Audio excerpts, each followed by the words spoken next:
My name's Jo Swinson. I'm the Liberal Democrat MP for East Dunbartonshire, and I'd like to give evidence on YouTube to the House of Lords inquiry on people and Parliament. Now, there's three sections of the inquiry. There's outreach, there's press and media, and there's online engagement. And I'd like to focus most of my contribution on online engagement, but touch on outreach as well. And first of all, I'd also just like to say that I think it's great that the House of Lords Information Committee is doing this inquiry and is being innovative with its use of different technologies, such as inviting contributions through YouTube. And I'd be delighted to come and give oral evidence if the committee felt that would be useful as well.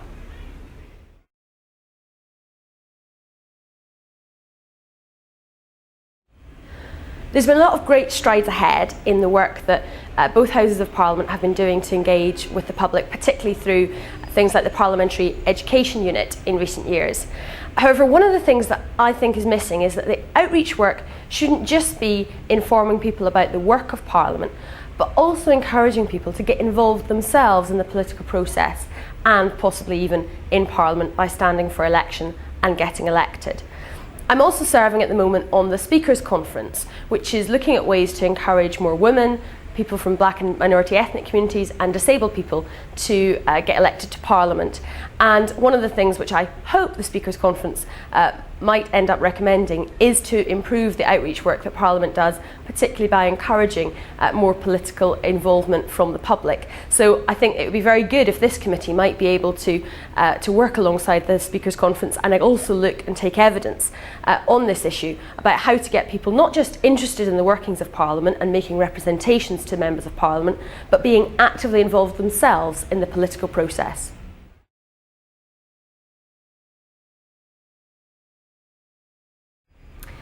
I think the House of Lords can be very proud of the Lords of the Blog initiative, which has got a variety of Lords from all parties and none to talk about their daily activities in the form of an online blog, and that's something which I think has worked well.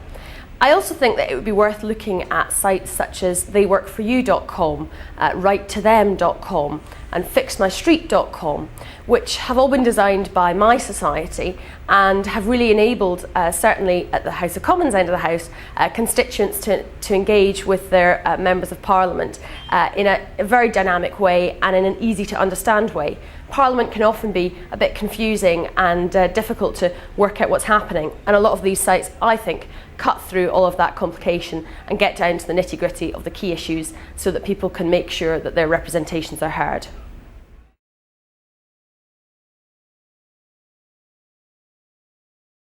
I think there's three things that could be done in particular to improve online communication and engagement between Parliament and people in the country.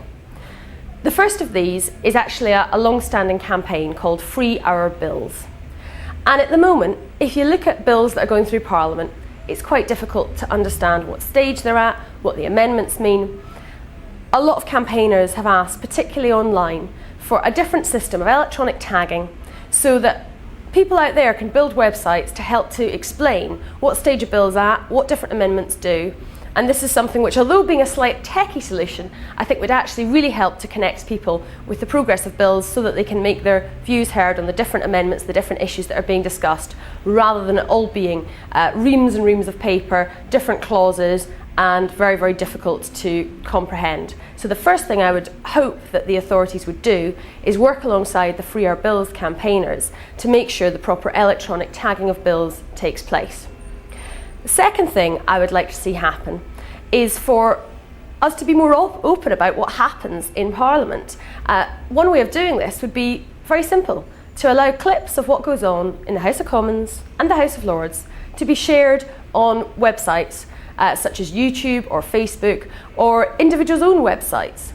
There's a great new project which will be launching later this year called BBC's Democracy Live, and it's going to be taking feeds from all of the different parliaments and assemblies around the UK and encouraging people, if they like what they see, to be able to share it on their own websites. At the moment, Westminster is the only parliament that will not be allowed to have people sharing its content on their own websites. We need to wake up and get into the 21st century on this. If we can actually get clips of Parliament out there, particularly in short 2 or 3 minute pieces that are easy to watch, easy to forward to friends, if you think that they'll be interested in the same content. That, in my view, is a much better way and a much easier way of people understanding what's going on in Parliament than having to sit and watch the BBC Parliament channel for hours on end until something they might be interested in comes up. And the third thing I would say that should be done to improve online engagement between Parliament and people is actually to encourage elected members and members of the House of Lords to do some of the things they've already been doing, whether that's blogging, whether that's through websites, whether that's through Facebook or Twitter, but to share best practice, to provide training, to demystify some of this. Perhaps it's all right for members who are younger and find the technology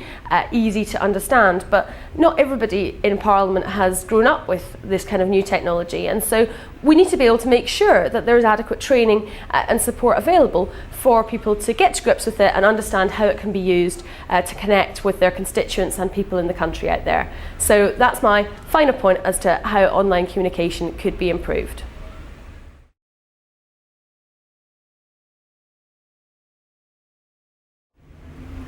That's my